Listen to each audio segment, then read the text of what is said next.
A medical helicopter crashed east of Nashville, Tennessee, killing one crew member and critically injuring two other crew members, authorities said. According to Associated Press, no patients were on board. The Vanderbilt LifeFlight helicopter went down around 1:45 p.m. on Saturday in a field east of Nashville, between Lebanon and Gallatin, about 22 miles east of Nashville, the Wilson County Sheriff's Office said. The helicopter crashed about 12 miles south of the Music City Executive Airport and its base at the Sumner County Emergency Operations Center. The National Transportation Safety Board said it is investigating. The two injured crew members were being treated at Vanderbilt University Hospital in Nashville, Vanderbilt LifeFlight said in a statement. Such flights typically carry a pilot, a paramedic and a nurse. The helicopter, an Airbus EC-130T2, was manufactured in 2015, according to Federal Aviation Administration records. According to the aviation tracking websites FlightAware and FlightRadar24, the helicopter took off from the Emergency Operations Center at 1:33 p.m. and flew for 8 minutes before crashing.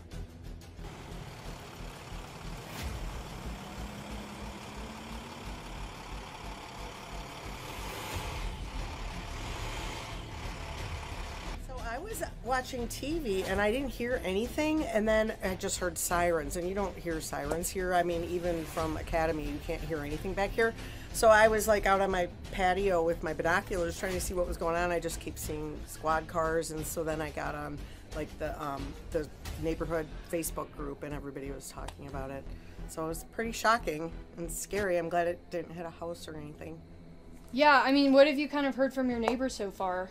I just heard that one neighbor ran over and was helping, but other than that, it's been pretty quiet.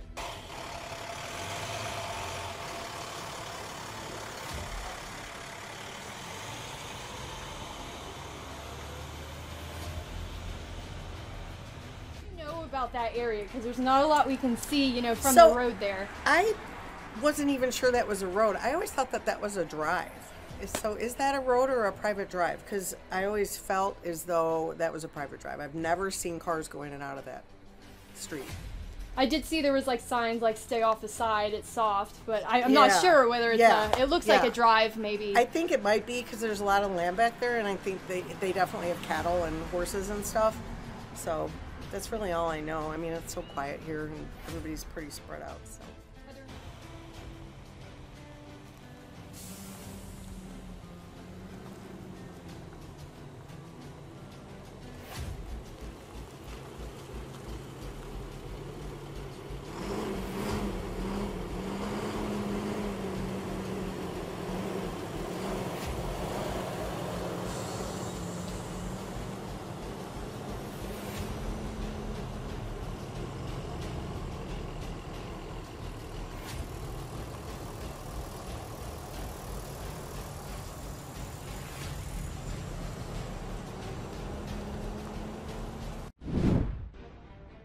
Russians push towards Mirnorad from several directions, facing fierce Ukrainian resistance, with the battle looming in full force. Another darker reality in the Russian army came to light, as many soldiers risk being sent to their death by their commanders if they don't pay their way out. RFU News media outlet says the battle of Mirnorad has intensified, with Russian forces attacking from multiple directions, attempting to penetrate inside the town and cut it off from the Ukrainian defensive network around Pokrovsk.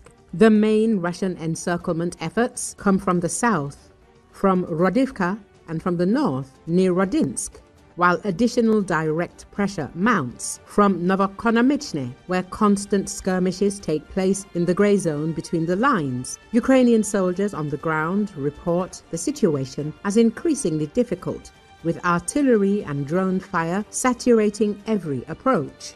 Yet, Ukraine continues to hold, with defenders maintaining positions in the southeast, high-rises, and the northeastern private sector. Small-scale Ukrainian counterattacks continue to push back Russian assault groups and infiltrators, often undersupplied, outnumbered, and outskilled in a direct one-on-one fight, RFU News says. The Russians have deployed 27,000 soldiers in the Pokrovsk-Milnorad area, supported by around 360 armored vehicles and 160 artillery systems, with President Zelensky stating that Ukraine's defenders are outnumbered 8-1, but still resist. Russian efforts to enter Milnorad were confirmed by a Ukrainian spokesperson, but confirmed that Milnorad remains under Ukrainian control.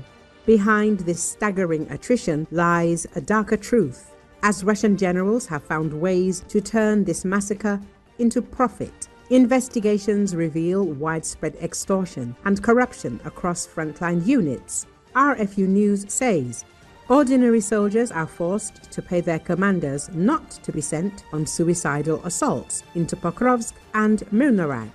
Those who cannot or refuse to pay are simply reset, a term used inside the Russian army for execution or deliberate death in a suicidal assault.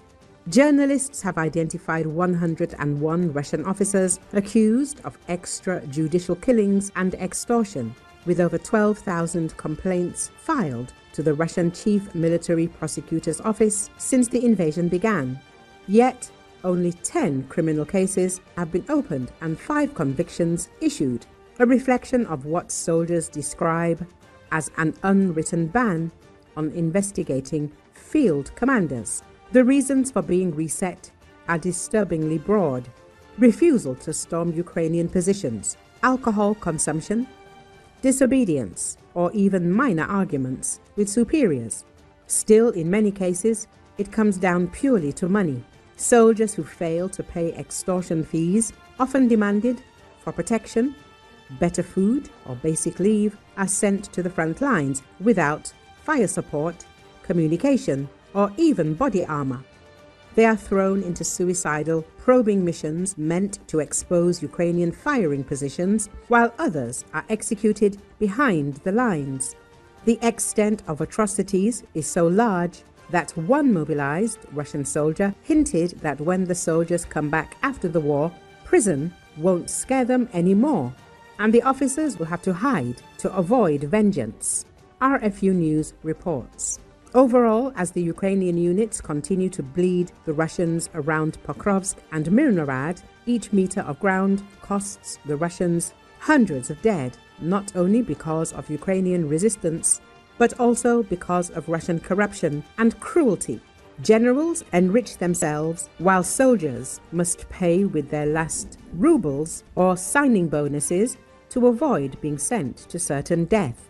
Still, the battle for Milnorad rages on, its outcome uncertain, but for some Russian officers, the war has become a profitable massacre where human life is just another expendable commodity.